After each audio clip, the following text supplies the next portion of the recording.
بما إننا في شهر مارس، وشهر مارس هو شهر المرأة، وبما إننا بنتكلم عن المرأة وعن الحضارة المصرية القديمة، خلينا نقول بعض أسماء المرأة في مصر القديمة.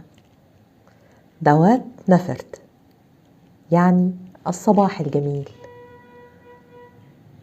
وات نفرت البداية الجميلة أو بشرة خير.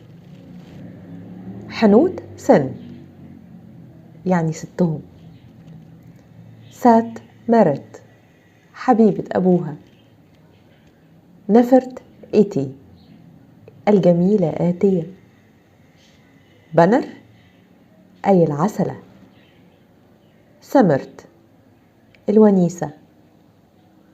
نفرت آري أحلاهم أو سر من رأى.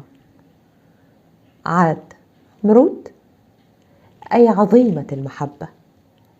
كل سنة وست الستات بخير.